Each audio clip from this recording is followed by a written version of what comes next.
It's time for this week's episode of Brandon Sports Talk, featuring in-depth interviews from those who are trending in the world of athletics. And now, here's the host of Brandon Sports Talk, Brandon Pate.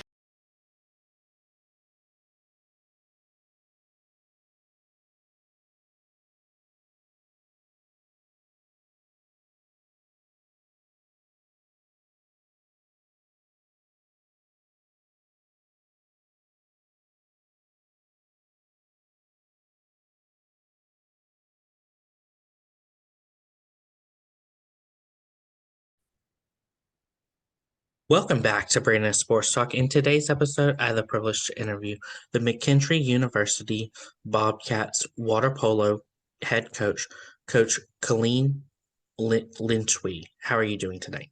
I'm great. Thank you for having me. Can you talk about how you knew that you wanted to start coaching in college? Yeah, so I actually got really lucky when it came to coaching in college. I'm from the St. Louis area, which is just about 25 minutes outside of McKendree.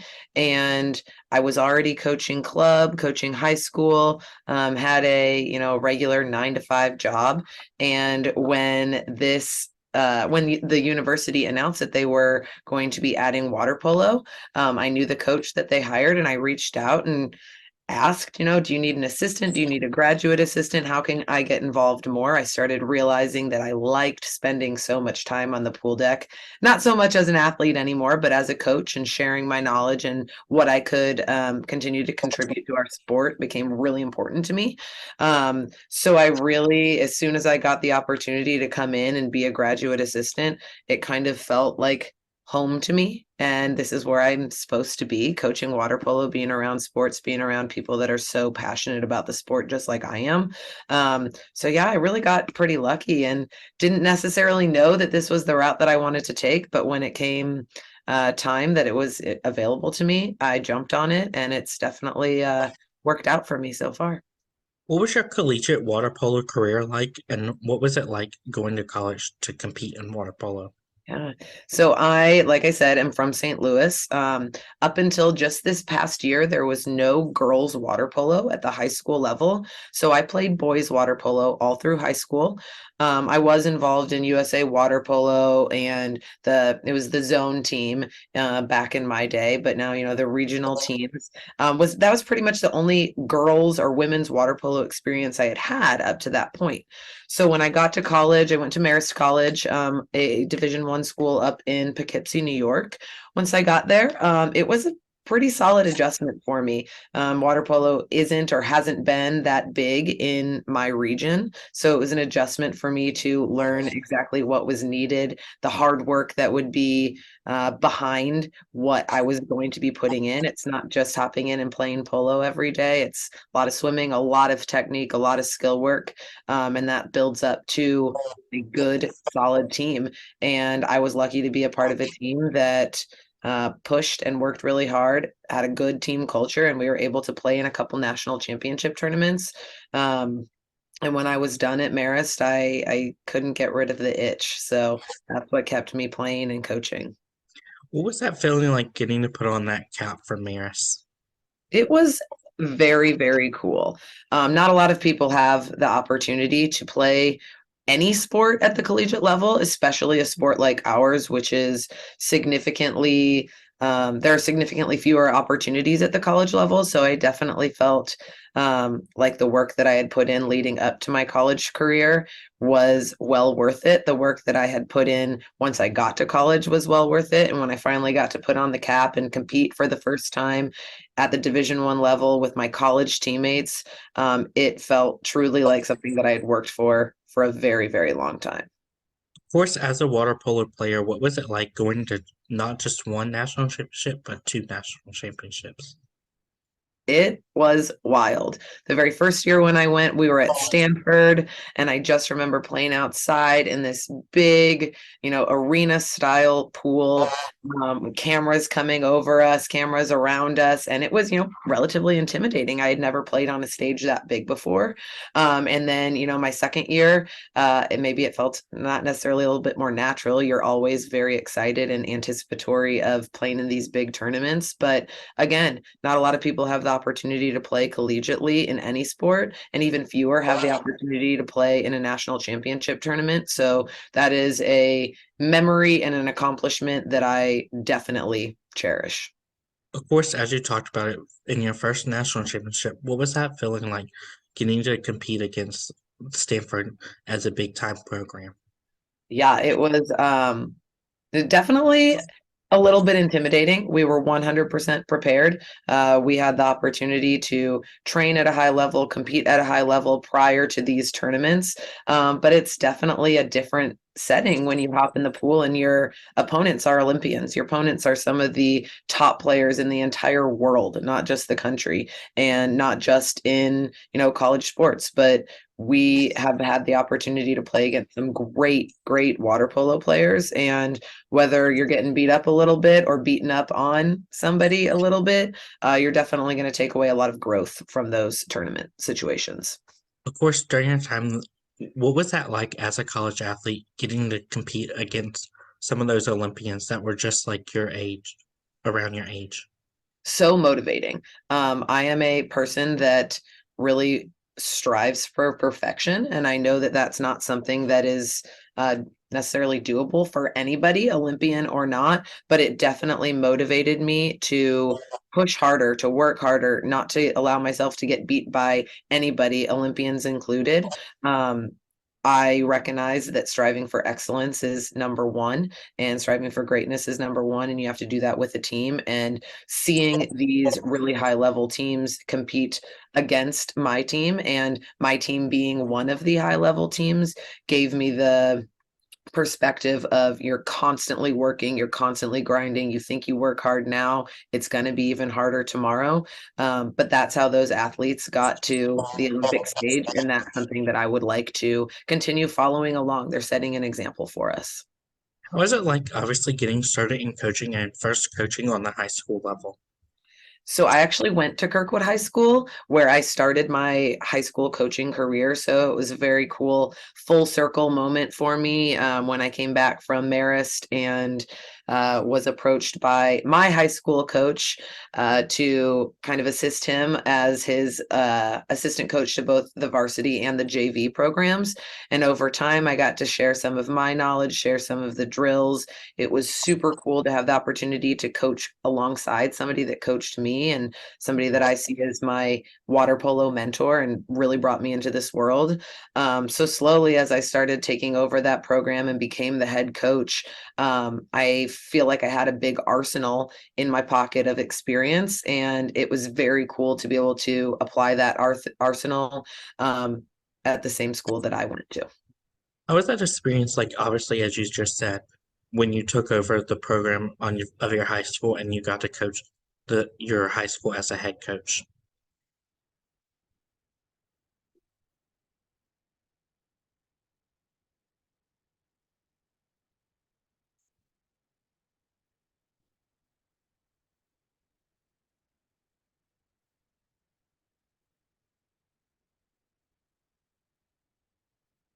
Full circle moment, going from being a player on the team to playing at a higher level, and then now bringing it back to the high school program. I felt very honored to have that opportunity, but definitely a little bit intimidating, a lot more weight on my shoulders because I really wanted to continue growing our program, the program that I learned how to play water polo in. Of course, after your high school coaching, what was it like getting to coach for the Midwest Zone candidates? I truly believe that where I learned the most about water polo as both a player and a coach is being a part of USA Water Polo's Olympic development team and coaching within the zone programs. I got to coach alongside a lot of very talented coaches.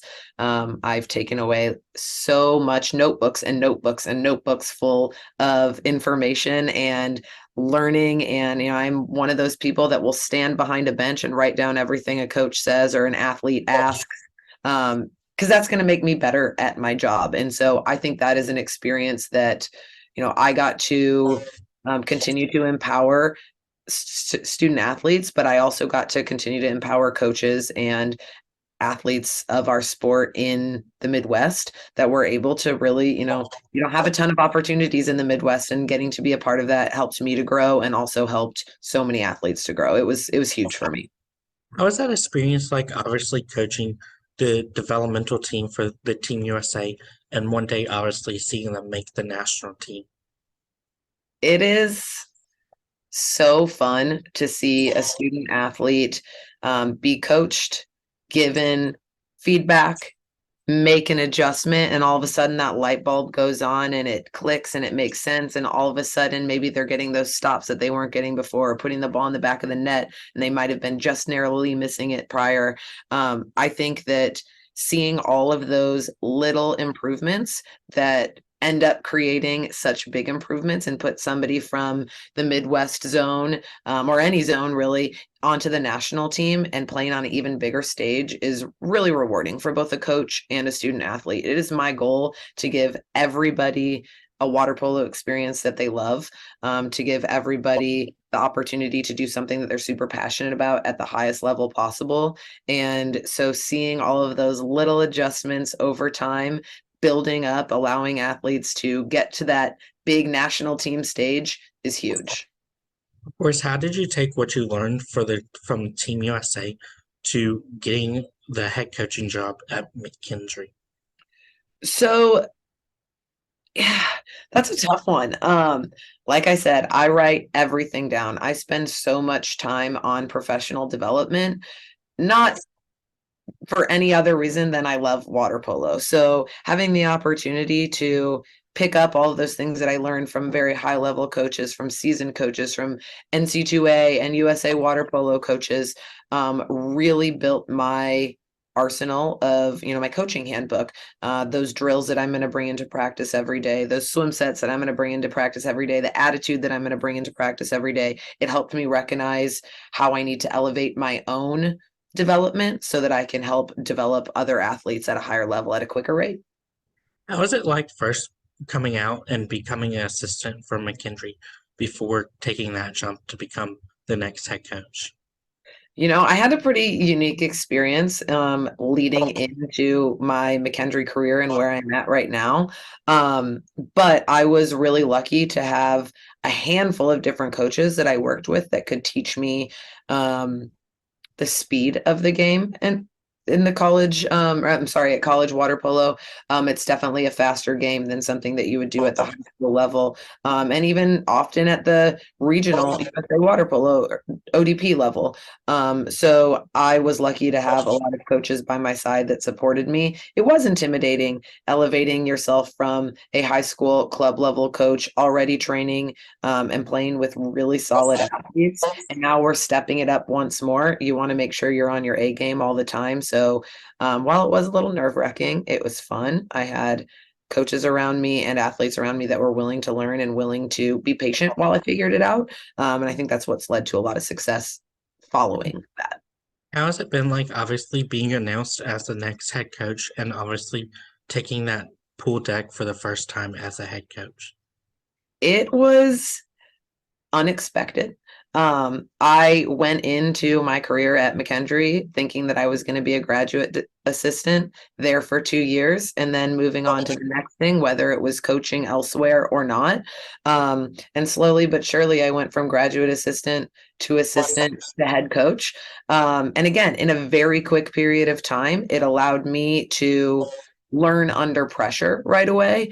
And it allowed me to really establish my own personal goals for improvement and how I can help improve the student athletes that signed up to play Bearcat water polo. I definitely felt nervous the first time I stepped onto the pool deck to be head coach for the first time. But because water polo is home to me, because it's something that I love so much, and because we had such a supportive team, I definitely felt comfortable. And I think that it's paid off. Good relationships, good improvements. In the first few years, what was the challenges you faced while coaching the men's team versus obviously coaching the women's team? Yeah.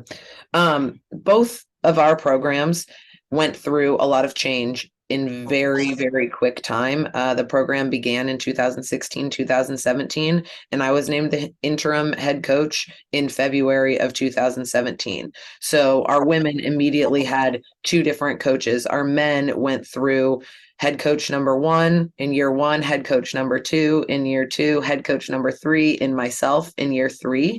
So it was definitely an adjustment every day, every year. And I truly, truly, truly lend my successes, or, can say that my successes are directly related to the athletes that we had on the team, that, like I said, were patient with me while I figured it out, that were open-minded, that tried new things, that felt comfortable giving me feedback, that were dependable, gave consistent effort, that allowed me to earn their trust and vice versa. So yeah, while it was definitely maybe a little unexpected to move into a head coaching position, it was an honor to do it with the athletes that I got the chance to do it with.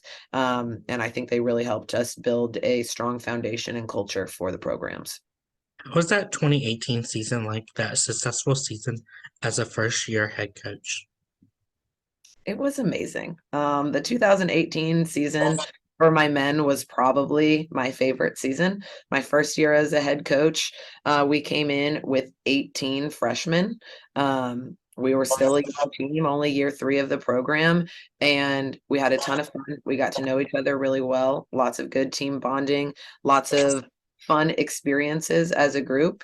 And at the end of the day, they just grinded. And because of all of that, we kind of got to be an underdog, win our very first conference championship. And I think it really set the tone for how we want our program to progress moving forward. What was that experience like, obviously making that conference championship for the first time in your program's appearance? It was wonderful. We went into that tournament seeded fourth. We had prepped so well leading up to the tournament, and I felt so confident in our team's opportunities and our team's play. We played the number one seed going into that first round of games. We had to beat a team, Gannon, that was undefeated. At the time, they were the only undefeated team in the country. We'd lost to them twice before, I believe, that season. And we had really focused on getting through that game. And as soon as that game started, our momentum was up, our morale was up, the bench was hyped, coaches were hyped. That whole atmosphere was just what we needed in order to push ourselves to a win. And as soon as we took that game home, I knew that the championship was ours. We were fired up. We played better than I'd seen us play ever before. And so going into that championship game, which ended in overtime, was what we were prepared for and what we were building for the entire year. And it was just such an amazing feeling to know that what we put together as a team really paid off and gave us a win at the end of the season. Of course, what was that like, obviously beating an undefeated team for the men's program? Yeah, it was something that we all knew absolutely was doable, but it does add a little extra pressure to you. You know, you're going up against a team that's not only the first seed in your conference, but has not lost yet all year. That puts them in a certain position and it puts us in a certain position, but I think it definitely gave us an advantage. It lit a fire underneath us. Look, we want to be that team that shuts down their streak. We want to be that team that moves on to the championship game. And it definitely pushed us in that direction. We knew we didn't want to lose and we were going to do whatever it took not to. What does a typical game day match look like for water polo on the collegiate level? So water polo is one of the few sports where you are pretty much going to be playing tournament style every time you have games. So we're not a one game a week type of sport. We're like a 2 or 3 games in a day type of sport. So it really depends on the day, what games that we have played, have to play, and what the opponent looks like. But typically, a typical travel day is going to start with team breakfast at the hotel. Occasionally, we will head out to a restaurant and take our time a little bit more, spend time with the team, eating and fueling up. We tend to get to the pool around an hour and a half, hour 45 minutes before our game starts.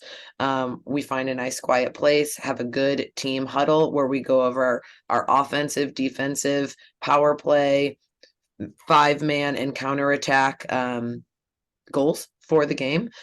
Make sure that everybody is on the same page. Then I go ahead and step away with my assistants and give the team as much time as they need to spend together, to talk through the game plan, to answer questions, to hype each other up. And then we move into the locker room where everybody starts doing their own thing, getting ready, headphones on, hype music up.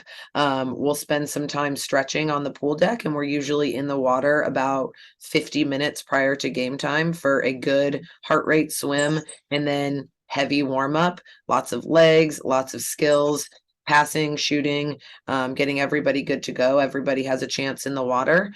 And then a quick huddle right before game time where we go over our objectives for the game again. And before the huddle, before we start our game, anything else, the last thing I say to the team is, I trust you. I love you. Have fun. We're not doing our job if you don't feel trusted. You're not doing your job if you don't feel loved and respected by your teammates and your coaches. And if you're not having fun, then what are we here for? That's when we're going to play our best polo. So after that, play the game. And then it just kind of depends on what we have next. Usually a quick team breakdown after the game, refuel, rest up, and then we do it again. How is it like, obviously, having two games in one day? And what is that like? And how do you keep the momentum of your team competing twice in one day? Yeah. So endurance is a big play in this, not just physical endurance, but mental and emotional endurance as well. It's something that we train regularly at practices. We need to be prepared to play not just one game, but 2, but 3, not just 4 quarters, but 8, but 12.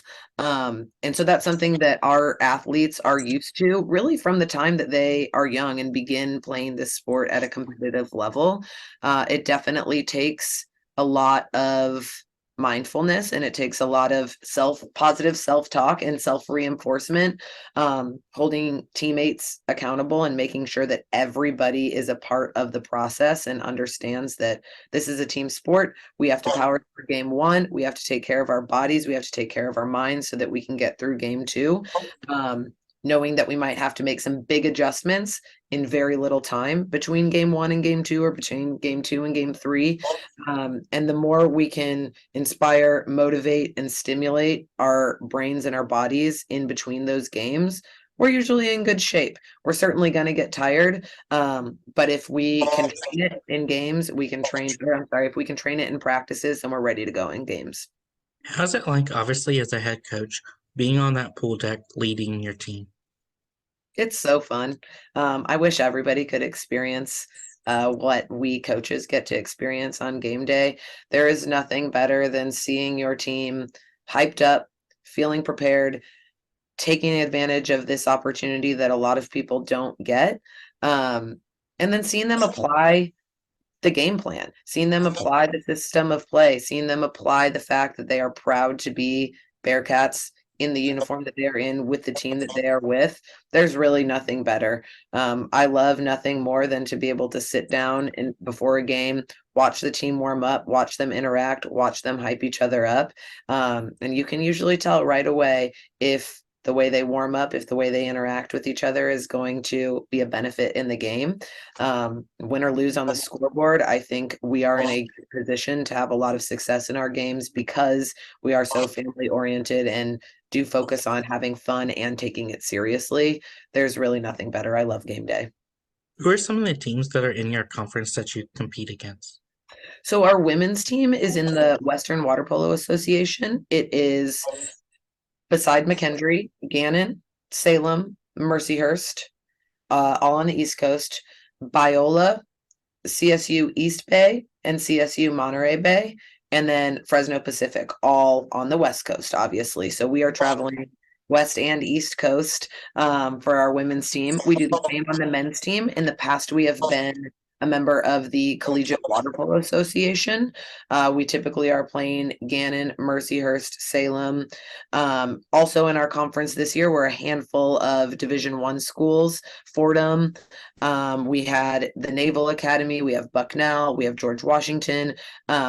I think a cool thing about our sport is that we aren't confined to just playing Division II schools as a Division II team. We play Division I, we play Division III, and the competition really lends itself to making adjustments and playing at a high level, regardless of what division you're playing against. Of course, what is that like, obviously getting to compete against different teams like LSU, UCLA, Army, Navy, and different teams like Stanford? We're really lucky to have such a wide range of schools and skills that we get to play against. It certainly lends itself to water polo IQ being one of the top things I'm looking for when I'm recruiting and when I'm building the team. We need smart athletes that are able to watch a bit of film, watch a game, study the opponent, and be able to adjust. We spend about 70% of our time perfecting our game and about 30% of our time preparing for our teammates or our opponents. And because we have so many different opponents that we can play against, and not always the opportunity to see them face to face before we play them, film becomes really important. And each individual taking the accountability to make sure that they are studying the playbook and studying the system of play, the game plan is going to be really important. As a head coach, what is it like going against some of those powerhouse teams like Stanford and UCLA? Always a learning opportunity. There is never a time that I leave the pool deck that I don't feel like I haven't learned. There is never a time that I leave the pool deck that I feel like my athletes have not been put in a position to learn. I don't know that intimidating or nerve-wracking would be any sort of phrase that I would use here. Just because you're playing some of those top schools doesn't mean it needs to be scary or rough.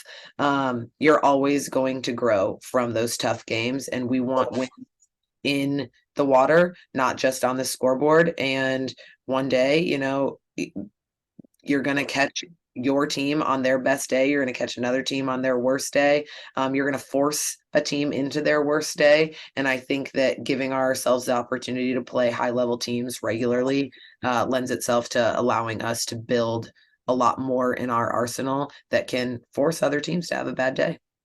Of course, for my listeners that don't know, how do you play water polo on the college level? Yeah, so water polo is 7 players from each team in the water at a time, 6 field players and a goalie. You can never touch the bottom of the pool. You can never touch the ball with 2 hands. Goalies can. The goal is to move your full offense and defense up the pool as you work a counterattack transition, and put the ball in the back of the net. So it's a very physical game. You're never, I think I said this, you're never touching the bottom of the pool. You're never floating on the ball. You're never swimming underwater. You're playing head up. You're doing a lot of wrestling. You're doing a lot of movement, and you're doing a lot of communicating. There's a lot going on at once, but that the ultimate goal is to put the ball in the back of the net.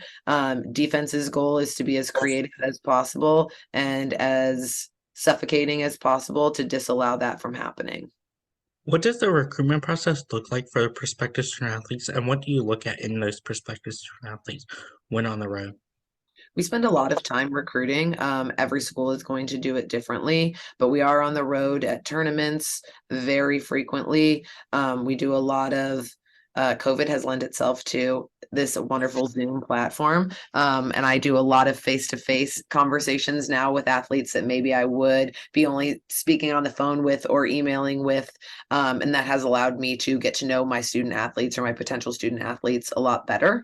It's a lot of film analysis. It's a lot of conversation. It's always my goal to coach each potential student athlete in a way that's going to be best for them. So I want to learn about our students, not just in the water, but out of the water. What are their goals? Why do they want to work this hard at a college level? What can they contribute to our team specifically? And how can I help you to be successful, not just in water polo, but in the real world? I'm looking for attitudes that are positive. I'm looking for consistent effort. And I'm looking for athletes that involve their whole team with high values and objectives that will benefit not just their own growth, but the growth of the game, the growth of our team, and the growth of our culture. So I spend a lot of time not just watching the game when I'm recruiting, but watching the bench, seeing how athletes interact with their coaches, with their teammates, with a call maybe that they don't like or isn't as accurate as they think it could have been. We want leadership that is going to carry on with our I'm sorry, I lost my train of thought. We want leadership that is going to continue to push our team objectives, our team goals. Goals are the easy part. It's putting in the work to achieve the goals. That's the hard part. And I'm always looking for athletes that are going to be communicative and constantly pushing themselves to reach those goals and push their teammates to reach their goals. As a head coach, what is it like getting to see your freshmen put on that purple cap for the first time representing McKendree versus the last time as a senior? Home game days are some of my favorite. I love seeing fans streaming into the pool, cheering for their teammates. It gets loud in there. It's so exciting, and it's always really rewarding to see our freshmen or our newcomers put on that cap and their uniform for the first time. There's always a little bit of jitter and nerves, but it's excited jitter and it's excited nerves. I think that seeing them from the first time and then spending 4 years with them or however long they're with the program, and then having them in the water for their final game is really, really cool to witness. That final game of your senior career is a big one. Everybody builds up to college graduation. Everybody builds up to that final game of their career where they want to play their absolute best. And I just want to make sure that my athletes are given as many opportunities to get to their absolute best as possible. But it's a really cool experience to see them for the first time and the last time and all of the growth that they've built over that time. What are some of your future plans for the program of McKendree? So our women's water polo team is entering our season just in a couple weeks. Last year, we went into our conference seated dead last, and we ended up finishing fourth in the conference. Our goal, our plan for this year is to not just finish fourth, but finish higher, hopefully finish first in the conference and earn an automatic bid to national championships. That is the ultimate plan. With our men, we're actually looking forward to changing conferences and becoming a part of the WWPA on the men's side as well, and participating in a Division II only conference, which kind of leans into the possibility of a Division II championship. I'm really, really looking forward to elevating our level of play as we become another year older as a team. I think this year is season 7 for the women and men. Next year will be season 8, and we just want to continue to push and elevate. So by the time we hit that decade mark, we are a household name, if not already. Of course, what advice would you give those college players that are looking to compete on the college level of water polo? If you're ready to work hard, just know that you're going to have to work even harder than you think you're ready for. Coaches and teammates are going to value your effort and the fact that you are embracing the process, embracing all of those hard trainings, those early mornings, those late nights, those film sessions. Every piece that you put in is going to pay off. But you have to know that what you signed up for is difficult, and it's going to remain difficult. It's going to be fun. You're going to enjoy it. If you can practice with creative, disciplined growth, and you're ready to fail forward, hold yourself accountable, and embrace the grind, then you're going to be in great shape. Nothing is handed to you. Nothing comes easy, but you're going to have so much fun while you're doing it if you're with the right team, with the right group, and contributing positively. What advice would you give those college athletes that are looking to play professionally? Same thing that I would essentially say to those high schoolers looking to play collegiately. The grind is hard. The grind does not stop. There is always somebody that is working just as hard, if not harder than you. And it's all about what you do not just in front of your coaches and in front of your teammates, but behind closed doors too. Study film, take notes, learn while coaching, learn while giving constructive criticisms, learn from getting constructive criticisms. And again, understand that you have to be disciplined. You have to trust the process, respect your team, respect the game, and you'll go a long way. There are not a lot of people that get the opportunity to play at such a high level in our sport, but if you are ready to work hard and grind, the only thing stopping you is yourself. You just have to keep working. What advice would you give those players that are looking to go on to the Olympics to represent either Team USA or Canada?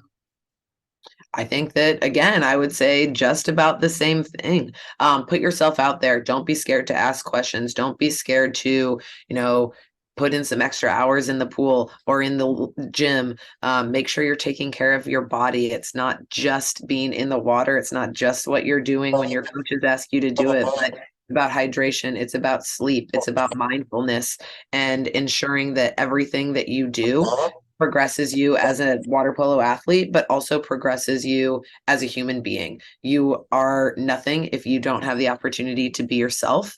And it's kind of silly to work for a big goal where you get to represent your country in a sport that you love so much if you lose yourself along the way. So you have to stay positive, continue grinding, and don't be afraid to put in the extra work, knowing what you're working for. What advice would you give those college coaches that are looking to become head coaches and run their own collegiate water polo program? Whew. That's a tough one. This is honestly might be one of the toughest questions that we've had so far.